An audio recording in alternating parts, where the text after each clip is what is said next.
Uma das primeiras coisas que a gente aprende na vida é que a vida começou na água.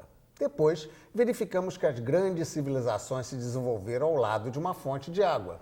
Nós, seres humanos, somos 3/4 de água, a mesma proporção da quantidade do líquido na Terra. Agora, começamos a dar conta de um desequilíbrio assustador. A humanidade está sob ameaça de faltar água para todos. Razão até da campanha da Fraternidade de 2004. Este, o tema de nosso debate de hoje, a água nossa de cada dia. Antes de mergulharmos no assunto, conheçam nossos convidados.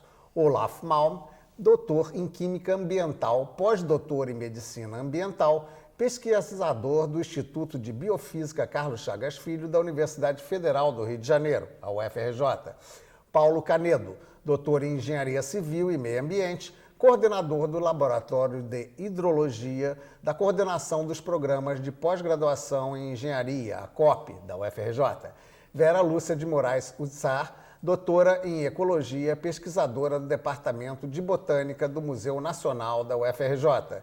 E Sandra Azevedo, doutora em Ecologia Aquática, também pesquisadora do Instituto de Biofísica da UFRJ. Bem, Olaf, vamos começar por você com uma pergunta que vai ser comum a todos. Realmente existe o risco de faltar água para a humanidade, como a ONU ameaça que daqui a 25 anos a coisa começa a ficar preocupante? É verdade. A escassez de água, né, está associada a uma má distribuição da oferta de água no planeta.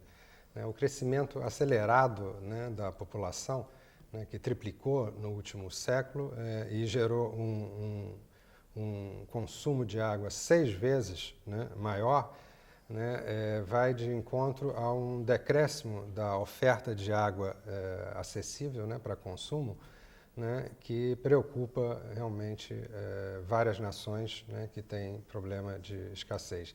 Por outro lado, a produção de alimentos, né, é totalmente dependente da água, né, e a produção de alimentos, na verdade, tem consumido, né, 70% da água que nós disponível, né, para abastecimento público, né, e outros usos mais nobres.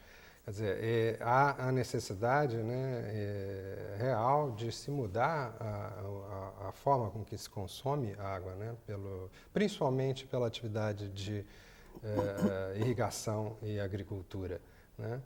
Associado a essa atividade de agricultura, né, nós temos a diminuição da qualidade dos corpos d'água, né, que são possíveis de ser utilizados para consumo, né, devido Eu diria que esse é o principal ponto, talvez, porque a quantidade de água no mundo é fixa, é imutável, né?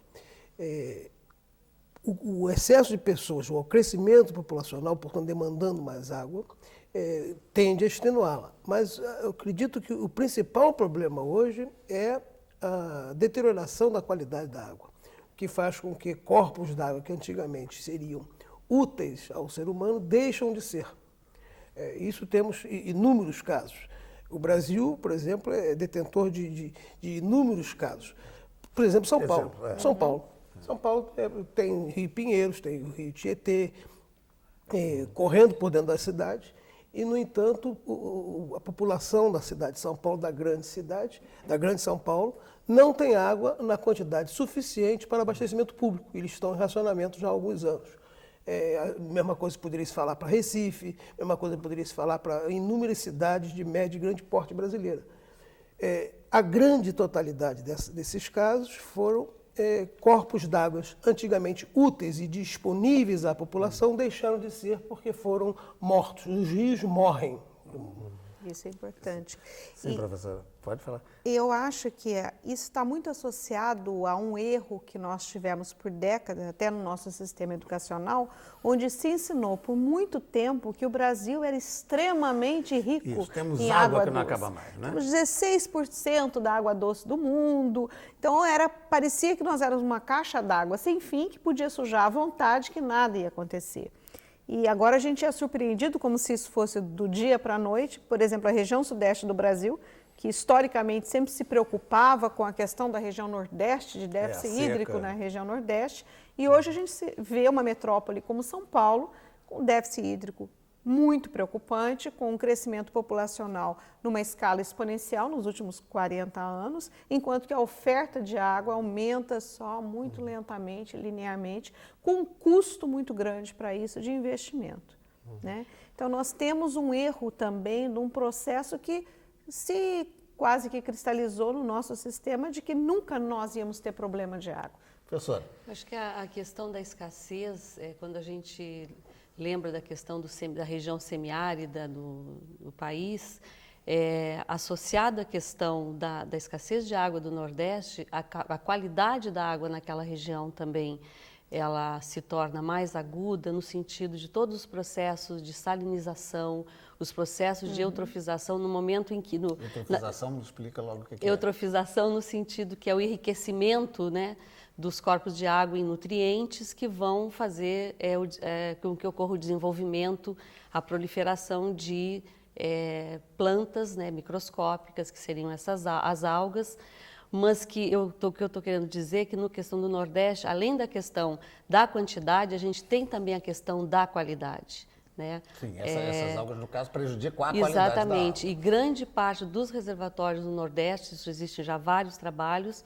tem demonstrado a proliferação muito marcante desses organismos naquela região. Então, acho que o Nordeste nós temos... poluição, no caso, humana, né? Esgoto, e toda a questão da concentração desses nutrientes na água, né, em função da evaporação, né, e a contaminação humana também.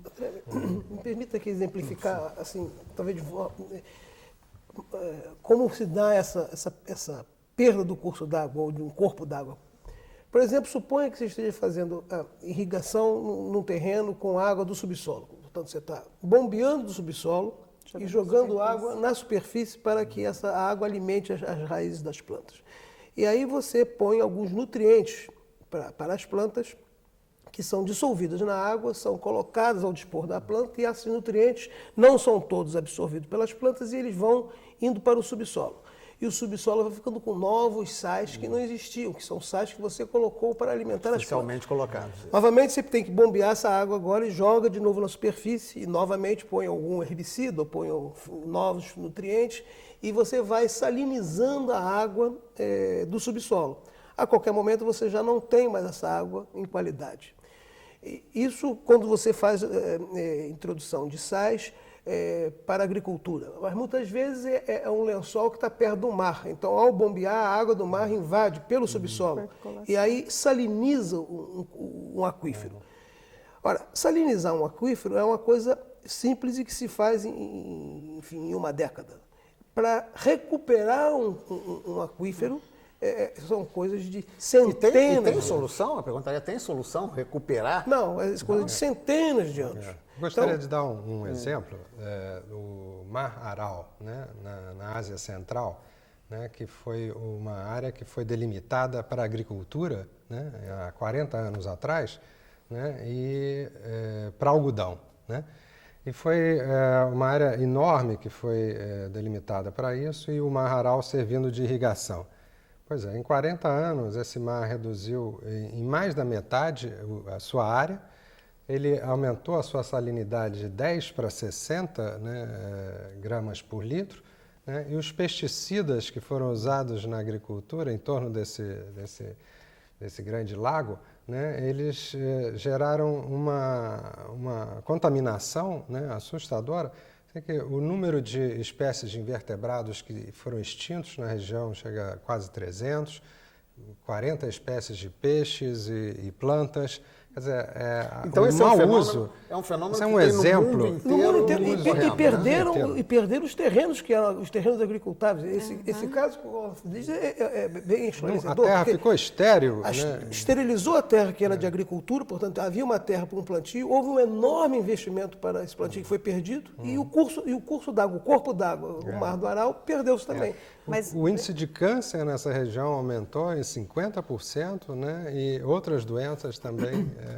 Mas eu acho que vocês tocaram num ponto muito importante. Então, a gente está convergindo que o problema no corpo d'água não deve ser olhado apenas o corpo d'água. É um conceito que é muito importante.